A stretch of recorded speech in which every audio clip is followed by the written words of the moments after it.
Hey, what's up, everybody? Mark Hummel here, CEO and lead business coach for Inspector Empire Builder. Today, I want to talk about the biggest difference between what we call a launch level home inspection business and a builder level home inspection business. And we're going to define it by the types of problems that you face in your business at these different levels. Now, the reason I am talking about these two, there are others, but the reason I'm talking about these two is because they are the most common business stages in our industry.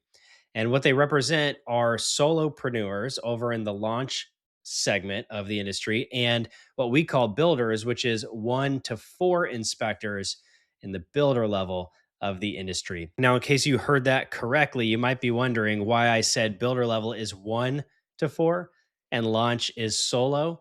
Well, the reason is because a builder level company, in our perspective, is a company who has plans to hire and grow a team. Even if you're a solopreneur, if you want to hire and grow a team, you're a builder mentality. You're building a business rather than maximizing what you can do by yourself. So let's start with the types of problems we see in a solopreneur business, home inspection business. The problems that really are going to be in your path if you are a solopreneur. Some of them are obvious, and I'm not going to spend a ton of time on the obvious ones. But when you're getting off of the ground, problem number one that we see a lot in solopreneur inspectors is that they just don't know what they will consistently do well for long periods of time in their growth lane, meaning they're going to try a bunch of things. They're going to try them for short periods of time. And when they don't work, because no strategy works if you only do it for a short period of time, when it doesn't work, they just pivot from one thing to the next, to the next, to the next, and oftentimes revisit plans that didn't work before, but might work this time. And they never quite get off the ground. And that's actually very common. It's the reason that a lot of people enter into the industry because there's a low barrier to enter and just as quickly exit the industry because they never quite got off of the ground. They tried too many strategies, too many tactics at once without actually getting success with one before they moved on to the next. One tangible example for you. I see many, many people in 2026 hiding behind their computer, hoping that digital marketing will completely explode their business from day one. And so they'll tinker around with social media and Meta and pay per click and Google LSA and all of the different social media strategies and digital strategies. While those things are needed and they represent massive opportunity, still to this day, not much beats just getting out there and talking to people about your business, introducing yourself, building relationships. And so people will hide behind their computer and hope that all of the money and time they're spending behind their computer in their office will grow their business when in reality it's actually getting out and meeting people that will do it in the earliest stages. That is one thing that comes from a deeper issue that we see called fraud syndrome. Now, you're probably familiar with this term if you have spent any time in business building or entrepreneurship or personal development. Fraud syndrome is when you don't believe you have what it takes to be successful and you kind of hide back, shrink back. Maybe you don't believe you're good at sales, or maybe you don't believe you're good at relationship marketing, or maybe you don't believe that you even know what to say when you go and you meet a top producing agent. And that sort of hides you away and pulls you back behind your computer. And so you just hope that clicking and posting things all the time is going to be the thing that grows your business. And that's just one problem that we see when people are launching, when they're in that launch level of their business. But on the other side of the spectrum, the solopreneur lifestyle can create a new set of problems when you actually have success. When you've already got to capacity and you've stayed there, oftentimes what we see are people are pulling their hair out because now they're so busy that they don't have the lifestyle that they wanted as an entrepreneur in the first place. And so their phone keeps ringing, they're missing calls, they're missing appointments and events with their family, they're exhausted, they're getting up early, they're staying up late, working a ton, and this time freedom and financial freedom that was supposed to come with entrepreneurship is now looking more and more like working 7 days a week and wondering why you can't connect your activity today to the vision that you had in the first place. Very common. So, on one end of the spectrum, people struggle to get off the ground because of things like fraud syndrome and not sticking with one strategy. On the other side of a solopreneur, the solopreneur coin, if you will, is the massive problems that come with your success. There's a path forward though.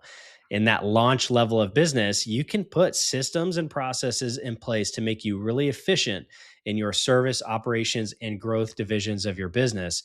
And you can also, even if you never plan to hire an inspector, get some of those operational pieces off of your plate. So if you are answering your phones or just doing tasky, repetitive stuff, things that we lovingly refer to as the $10 an hour work, you probably need to get those things off your plate. And the fastest way to do that is to write those systems down, write those processes down, document the way you do things, and then hand it off to something like a VA or maybe a part time administrative assistant, somebody who can just help lighten your load. Okay, so what about a builder level company? Oftentimes, people come to us because they want to build a team and eventually maybe get out of the field and build an actual business led by leaders and layers of teams. And that's where we really love to live, is helping people get out of the field and really build teams that will create impact not just for the owner but for your the life of your teammates, for their families. One of the first things people get in trouble with though is they have grown themselves as a technician so well that now they need to hire people and they hire more technicians. And instead of being a leader in their business, they're just kind of the ringleader of a group of technicians.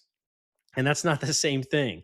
It's not the same to run your business like a technician as it is to run your business like a CEO, like a strategist, like somebody who's looking into the future and creating the path for everybody. So, in those early days of a builder level company, the problems you typically run into are: I don't quite understand how to lead people. I'm not sure how to incentivize them. I'm not sure how to get the most out of my people. And I'm not sure how to inspire them to think about something bigger than their paycheck.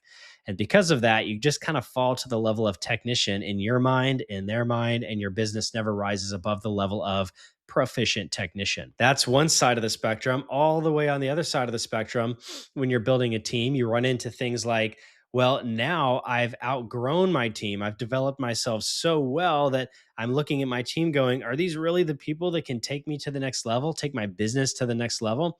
And this can cause all kinds of chaos. You start doing things to your team that perhaps don't need to be done, like putting heavy burdens on them of quality assurance and standards and rules and regulations and processes and things that at the end of the day just add layers and layers of complexity rather than simplicity that will scale your business.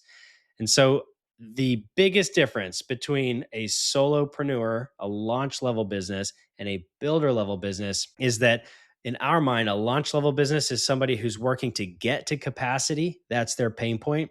And a builder level company is a company who actually is already experiencing the problems of success by filling their capacity because their capacity is full. And whether they want to hire somebody or not, they need those systems and processes in place to have the lifestyle that success should bring. I hope that was helpful to just make the quick distinction between what we consider a launch level business and a builder level business. And as always, if you have any questions or need help with the systems and processes in your home inspection business, just reach out to us, support@iebcoaching.com, or shoot us a message anywhere we show up online. Thanks for watching.